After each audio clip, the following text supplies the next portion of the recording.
Today's start early for the Armoured Infantry Company. They're heading out on a 2-day patrol and there are preparations to be done. Get the signals that come down early morning to make sure we've got good comms so we can keep in touch with everybody. And normally we get ready, mounted up, and we're out the gate within half hour of going.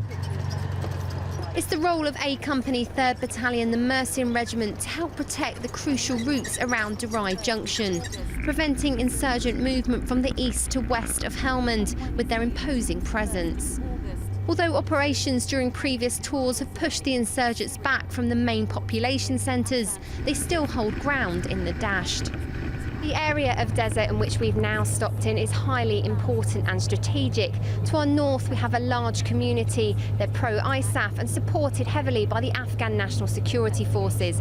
But to our south is typically an insurgent stronghold. And what these warrior crews are doing is taking up this position to ensure that the local population feels safe and that they can provide a show of force.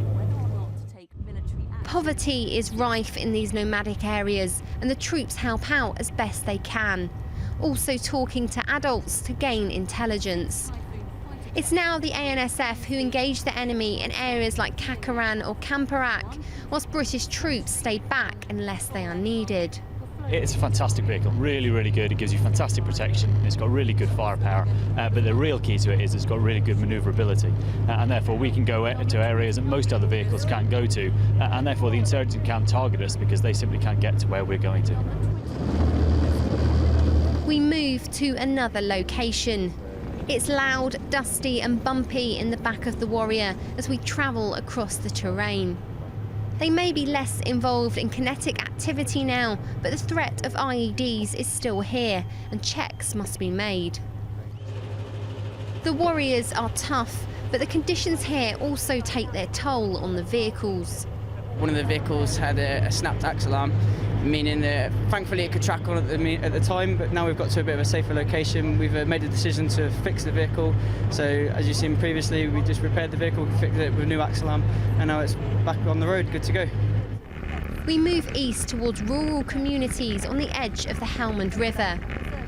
Since the battalion were last in Helmand on Op Herrick 14, a lot has changed, particularly with the ANSF.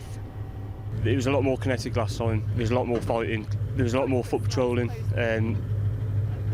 This time round it's very different, there's less engagements with the insurgents.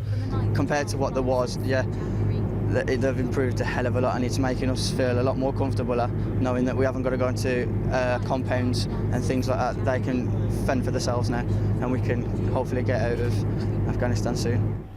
Evening is approaching and the troops get ready for a night on watch. The sun has just set here and the temperature has really dropped. We're now preparing for a night out in the desert underneath the stars. And because this is all tactical and we're on an operation, there are no lights outside this vehicle. So I'll see you in the morning.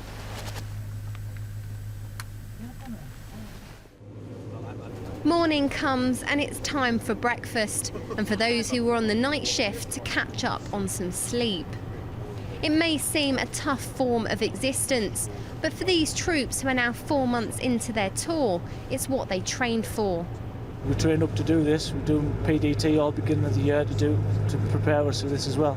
And all the lads, we know how it is and we all have a laugh because you know this is as best it's going to get.